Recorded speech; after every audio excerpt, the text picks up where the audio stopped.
안녕하세요. 크립토TV입니다. 이번 시간에는 세계 대공황, 만약 찾아온다면 비트코인이 과연 버틸 수 있을까요? 자, 그리고 제가 생각하는 하반기 시장 예측도 마지막 부분에 한번 담아 봤습니다. 사실 예전부터 금융 위기에 대한 전문가들의 예측이 계속되어 왔습니다.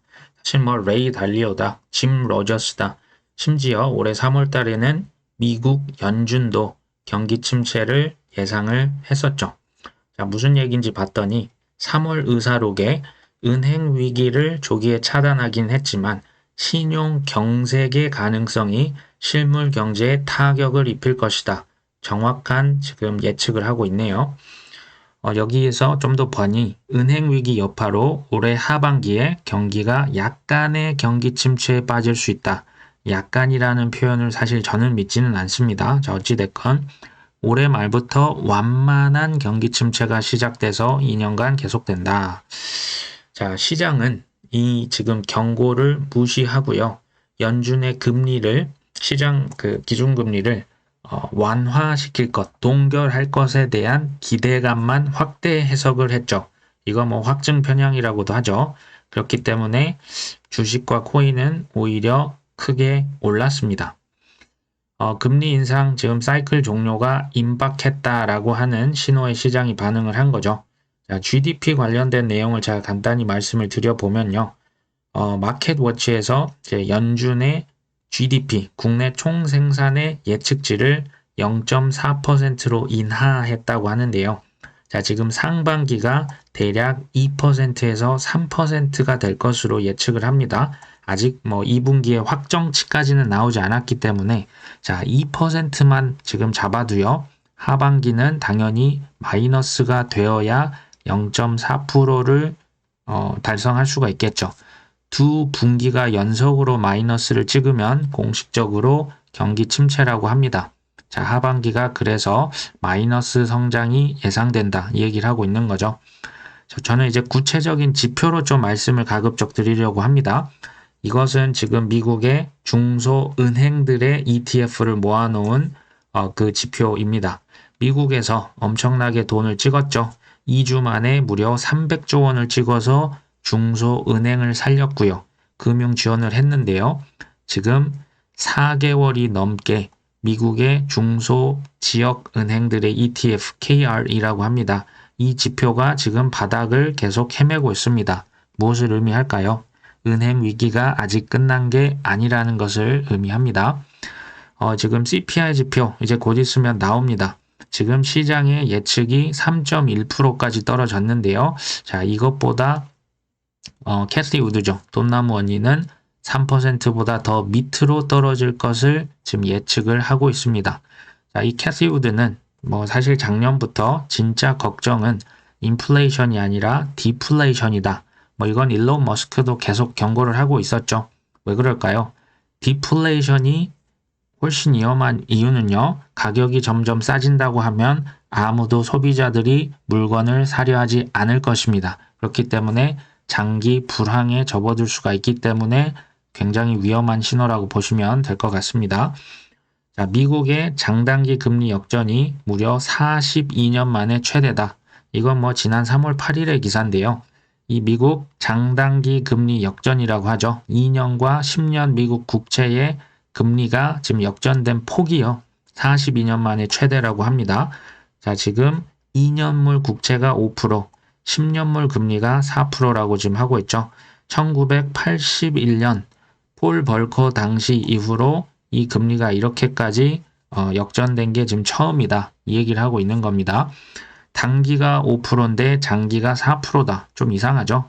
자, 은행이라고 하는 것은 장기 미국 국채를 사서 이제 단기로 대출을 해줍니다. 기업들에게 대출을 해서 그 금리의 마진으로 먹고 사는 곳이 바로 은행이죠. 그런데요, 이게 지금 역전이 됐다는 것은요, 예대 마진을 가져갈 수가 없습니다. 오히려 단기 금리가 더 높았기 때문에 이들에게 이자를 지급할 수가 없죠. 오히려 장기 투자했던 자산을 헐값에 팔아서 장기를 이렇게 뱅크런하는 고객들에게 돈을 주다 보니 이제 대출 자체가 불가능해지는 거죠. 대출을 하면 할수록 손해가 됩니다. 당연히 기업들에게 대출이 안 되니 돈이 마르는 현상이죠. 이게 뭐 돈맥경화라고도 하고요. 모든 것의 원인이 어떻게 보면 여기에 있습니다. 그런데 미국의 뭐 지금 지난 뭐 뱅킹 위기가 은행 위기가 잘 끝난 것처럼 보이지만 계속 끝나지 않았다라고 하는 기사들이 실제로 계속 뜹니다. 뭐 팩 웨스트부도 해서 여러 가지 은행들이 지역 은행들 여전히 많이 위험하고요. 여기에 상업용 부동산까지 고통이 더해지고 있다. 은행 위기가 지금 죽지 않았다라는 것을 얘기하고 있죠. 미국에서도 비보호 예금, 자 우리나라 새마을금고가 은행 약간 금융 당국에 좀 사각지대에 있었기 때문에 자 다른 곳에서 대출이 안 되니까 새마을금고로 몰렸던 겁니다. 미국에서도 이런 곳에 뱅크런이 지금 지속이 되고 있다라고 하는 기사가 뜨는 거죠. 이제 아르헨티나 제가 지금 여기 예를 들었는데요. 아르헨티나 지금 경제가 심각하게 망가져 있습니다. 경제 위기 물가는 71%고요. 기준금리는 지금 100%입니다. 한국, 미국이 3%, 5% 하고 있는데 기준금리가 지금 100%입니다. 자, 스리랑카 마찬가지죠. 국가 부도가 이미 났고요. IMF다, 세계은행이다, 뭐 여러 군데서 돈을 꾸기에 여념이 없죠. 자, 전 세계적으로 다중채무국이 속출하고 있는 상황입니다. 중국에게도 돈을 지금 많이 빌렸죠. 특히 아프리카 같은 경우 그렇고요. 근본적인 이유는 저금리, 양적 완화, 돈을 너무 많이 풀었고요. 글로벌 빚 잔치할 때는 좋았는데 이제 와서 금리를 급격하게 올리다 보니 경제의 가장 약한 부분에서부터 하나씩 터져나가고 있는 겁니다.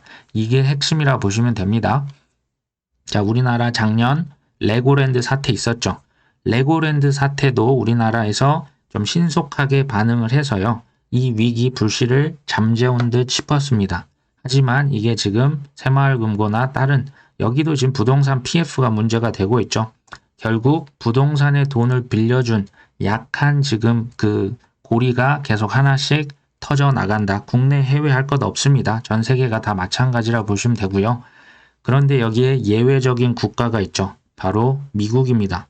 미국 경제가 지금 생각보다 좋다. 그리고 마이너스 성장에도 고용을 하고요. 소비도 호조다.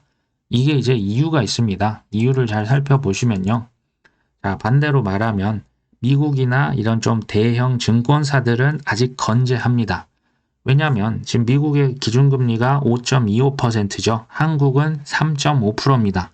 미국이 훨씬 선진화된 시장이고 안정적인데요. 금리를 한국보다 지금 1.75%를 더 줍니다.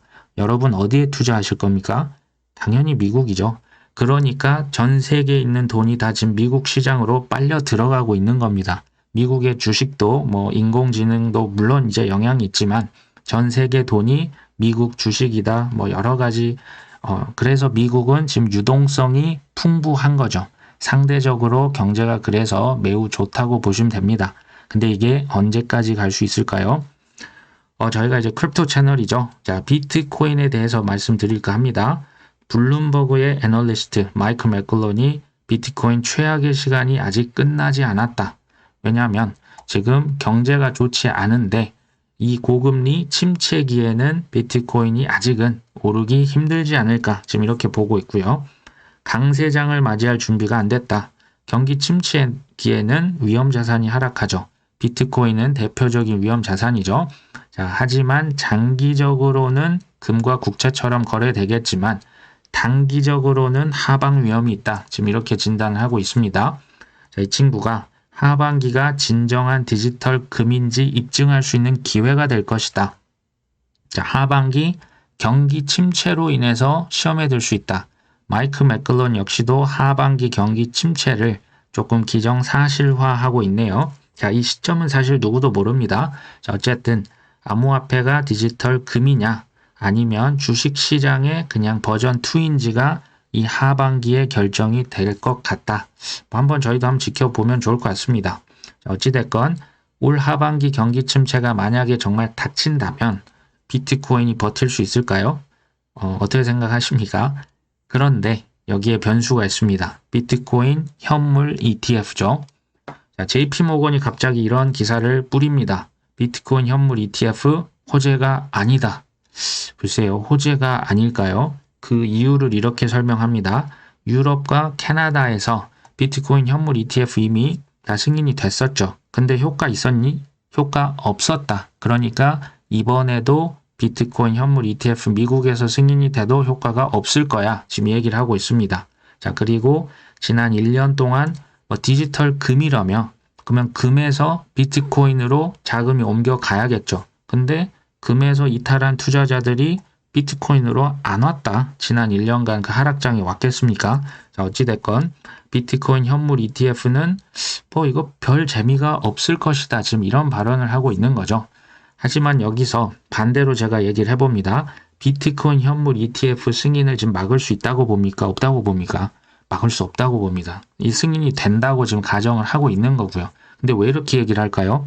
관심 없는 대중들은 지금 가격이 낮기 때문에 계속 관심을 안 가졌으면 좋겠어 라고 지금 얘기를 하는 것으로 저는 들립니다. 자, 하지만 비트코인이 6천만 원, 7천만 원, 8천만 원 다시 간다면 그때 저는 JP모건이 바로 말을 바꿀 것이라고 확신합니다. 자, 영국의 가장 큰 은행이죠. 스탠다드 차터드가 갑자기 비트코인이 올해 5만 달러를 회복할 것이다. 우리 돈 한 7천만 원 가까이 되네요. 내년에는 1억 5천까지도 갈 것이다. 갑자기 또 이런 나팔을 붑니다. 자, 스탠다드 차터드 이전에 말씀드렸죠. 홍콩 그리고 싱가포르에서 코인 사업 본격 진출한 스탠다드 차터드 HSBC, CT 은행 중에 하나입니다. 그렇기 때문에 난 지금 준비됐어 라고 꼭 얘기를 하는 것 같습니다. 자, 뱅가드라고 하는 것은요, 미국의 자산 운용사 2위입니다. 사실상 세계 2위라고 보셔도 되고요.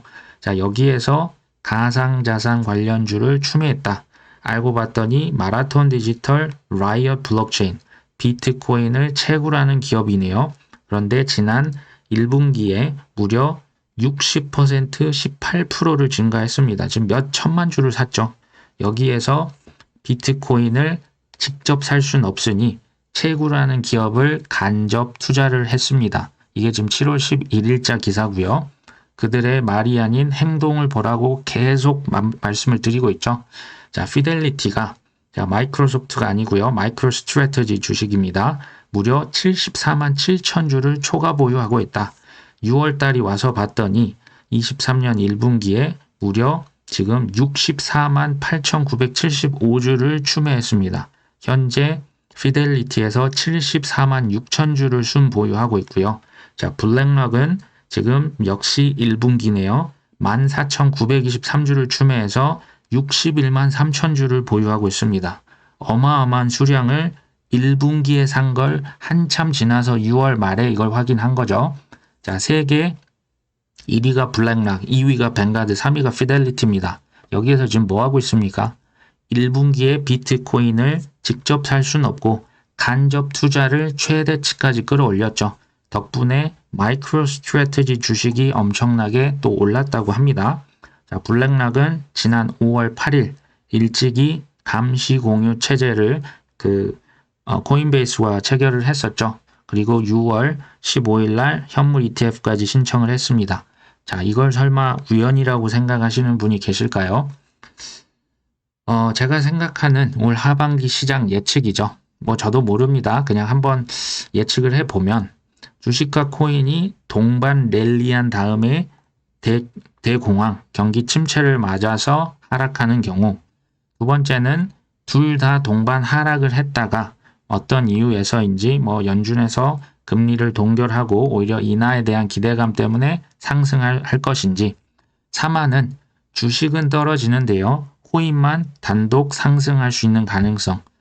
글쎄요, 저는 이제 굳이 꼽으라면 이란을 꼽고 싶습니다. 근데 이건 제가 매번 맞출 수가 없는 노릇이죠. 예측이라는 게 이제 불가능한데요. 그럼에도 저희가 하는 이유가 뭡니까? 이란, 이안, 사안 혹은 사안, 오안도 나올 수 있죠. 생각을 하시면서요.